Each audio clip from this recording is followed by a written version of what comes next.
7절에 아하수에로 왕 제12년 첫째 달 곧 니산월이라고 되어 있는데 BC 474년 4월 5월쯤 됩니다. 역사적인 사건이죠. 무리가 하만 앞에서 날과 달에 대하여 부름이라는 것은 여기서 불임절이라고 하는 것이 온 것 같습니다. 곧 제비 뽑는 거죠. 제비를 뽑아 12째 달 곧 아달월 2, 3월쯤 되겠습니다. 1년 걸렸습니다. 1년이 아니고 한 10개월 정도의 뒷날짜를 얻은 겁니다.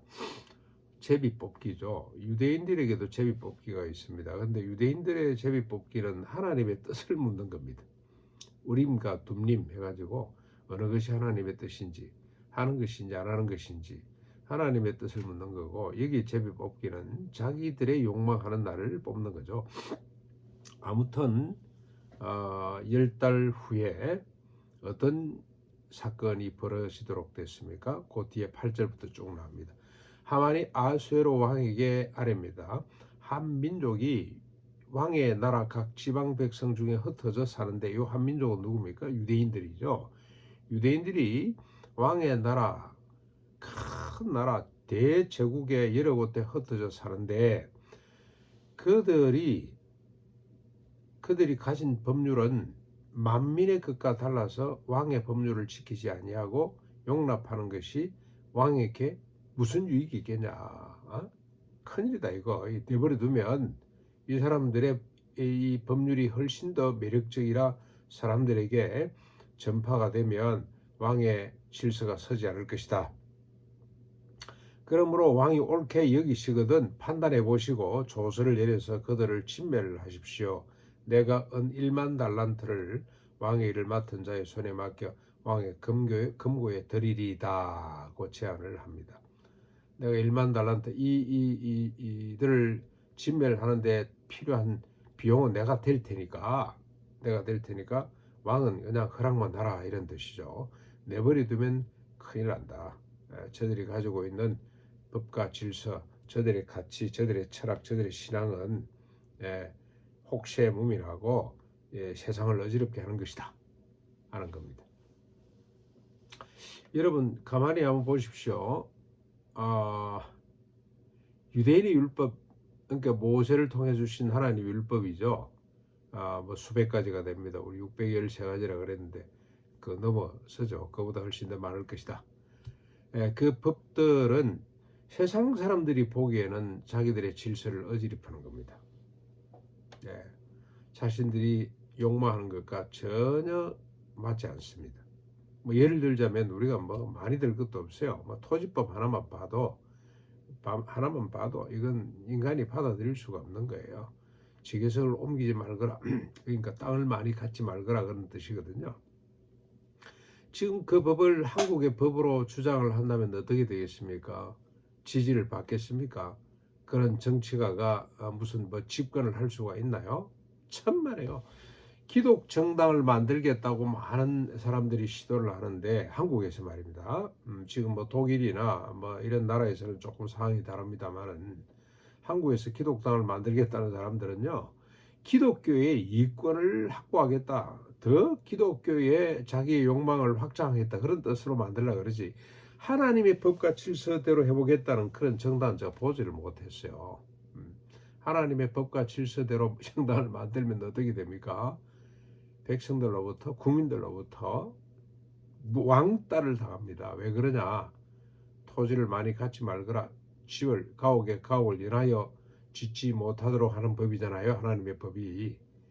왜 그렇습니까? 모든 인간이 자신의 집과 자신의 터를 갖고 생존하고 번성하기에 그 법을 그런 질서를 지지하기 때문에 욕심 많은 실력 있는 사람들에게는 이게 가당치 않은 법이에요. 그것처럼 하만이 지금 아수에로 왕을 지금 설득하고 있습니다. 저 사람들 내버려 두면 큰일 난다. 다 없애자. 비용은 내가 되겠다. 했더니 10절입니다. 왕이 반지를 손에서 빼어 유대인의 대적 곧 아각 사람 하만에게 주며 이르되, 그 은을 내게 주고 그 비용은 네가 다 갖고 가서 그 백성도 그리 하노니 네 속에는 좋은 대로 행하라. 그래, 네 생각대로, 네 속에는 좋은 대로 행하라. 여러분 이거 자주 듣던 이야기죠. 사사기에서 가장 많이 나오는 구절이 바로 이거 아닙니까? 네 속엔, 내 속에는 옳은 대로, 각기 자기 속에는 옳은 대로 네 생각대로 하라 이겁니다. 네. 오늘 우리는 늘 두 가지 결정을 해. 내 속에는 옳은 대로 행할지 아니면 하나님의 말씀에 옳은 대로, 하나님의 뜻에 옳은 대로 행할지를 순간순간 늘 우리가 분별하고 결정을 해야 됩니다. 인간은 결국 자기 속에는 옳은 대로 살아서 어떡합니까? 천하의 유대인들을 다 치멸할 수 있는 권세를 갖고 나아가는 겁니다.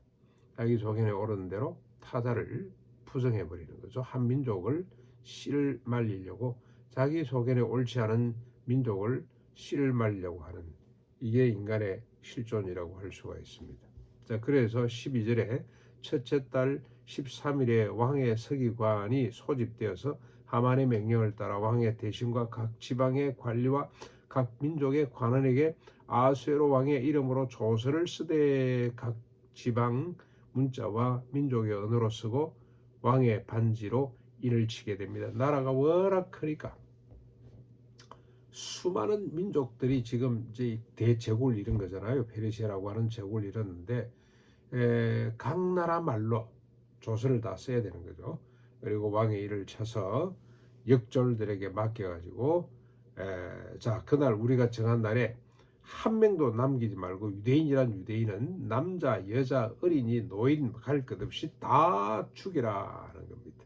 그리고 그 재산을 다 탈취하거라. 참 히틀러가 유대인을 다 죽이려고 했던 것 우리가 역사에서 경험을 했죠. 경험을 했습니다. 이게 얼마든지 가능하구나. 이게 옛날이라 지금이라 인간의 생각은 꼭 같구나. 아래한 민족의 우수성을 확보하기 위해서는 가장 적이 되는 유대인. 근데 이건 유대인이 이렇게 히틀러에게 미움을 사게 된 데는 또 역사적인 어떤 배경이 충분히 있습니다만은, 그러나 그때도 마찬가지였겠죠. 그들이 유대인들이 하나님의 법을 제대로 지키지 못했기 때문에 그런 일이 벌어지는 거죠. 그렇게 오해를 받고 그러나 그들이 갖고 있는 이제 포로가 되어 와서는 하나님 법대로 살아야 된다. 우리가 이렇게 살지 못해서 이런 현상이 왔다고 후회를 하고 법대로 지켜보려고 하니까 이제 닥쳐오는 것이 이런 진멸의 위기에 봉착하게 된 것입니다. 14절에 이 명령을 각 지방에 전하기 위해서 조서의 초본을 모든 민족에게 선포하여 그날을 위하여 준비하게 하였습니다. 그랬더니 역졸들이 왕의 명령을 받들어 급히 나가매 그 조서가 도성 수산에도 반포되는데 왕은 하만과 함께 앉아 마시되 수산성은 어지럽더라. 이 소식이 들려왔으니 어지럽었겠죠. 그리고 유대인들이 가장 많이 아마 산 도성이 수산성이 아닌가라는 생각을 해보게 됩니다. 그리고 또 어지럽더라고 하는 것은 왕이 하만과 앉아서 이제 이 법을 선포해 놓고 시행해 놓고 막 좋아가지고 한 잔 마시고 있겠죠. 그런데 그들은 그렇게 권자에 앉아서 실력을 발휘하고 먹고 붓고 먹고 마시고 즐기고 있는데 정작 그들이 책임지고 있는 나라는 어수선하게 된 것입니다. 우리가 이 말씀을 통해서 또 한번 정리해 보자면 인간을 우리가 볼 수가 있습니다. 하나님의 법을 이해하지 못합니다. 인간들은 하나님의 법을 무익하고 어리석고 악하다고 본 겁니다. 이 법을 내버려 두면 나라가 망한다라고 그렇게 생각을 합니다. 왜 그러냐? 지금 페르시아나 그 뒤에 오는 이 나라들 또 그 앞에 있었던 바벨론이나 아수르가 어떻게 해서 큰 나라가 됐습니까? 인간의 욕망을 최대한으로 자극해서 부추겨서 큰 나라가 되는 거죠. 인간의 역사는 다 욕망의 역사 아닙니까? 그 역사로 바라볼 때 욕망을 제한한 법이기 때문에 어리석고 무익하고 악하다고까지 하나님의 법을 이해할 수밖에 없습니다. 그래서 그 법을 지키자고 주장하는 자들을 제거하는 겁니다. 그 법을 파쇄하는 거죠. 없애는 겁니다. 그게 인간의 모습입니다. 왜 인간이 하나님의 법을 이해하지 못합니까? 자기의 욕망으로 눈이 가리워졌기 때문에. 하만과 아수르 왕처럼 자신의 소견에 오른 대로 자기의 뜻을 펼치고 그리고 그 성취물로 앉아서 먹고 마시기를 즐겨하기 때문에, 그래서 이 하나님의 법을 이해할 수가 없습니다. 깨닫지를 못하는 거죠. 오늘도 우리 개인의 욕망에 사로잡혀 가지고 하나님의 법을 이해 못하는, 오히려 그걸 왜곡하는 거죠. 자신을 확장하는 도구로, 그게 종교의 모습이기도 한데 오늘 기독교가 그런 종교화 되어버렸다는 생각을 지울 수가 없습니다. 유대인들 하나님의 법을 지키려고 하는 자들의 운명은 어떻게 됩니까? 언약의 백성들 이렇게 끝이 나는 겁니까? 아닙니다. 이제 우리 에스라를 통해서 알 수 있는 것, 하나님이 개입하시는 거죠. 그러면 역전되는 겁니다. 우리가 뒤에 이제 밝힐 것입니다만은 결코 하나님의 법은 사라지지 않습니다. 영원히 존재하게 됩니다. 어떻게 우리의 희망은, 유대인들은 정치적으로 회복되지는 못했습니다. 그렇죠?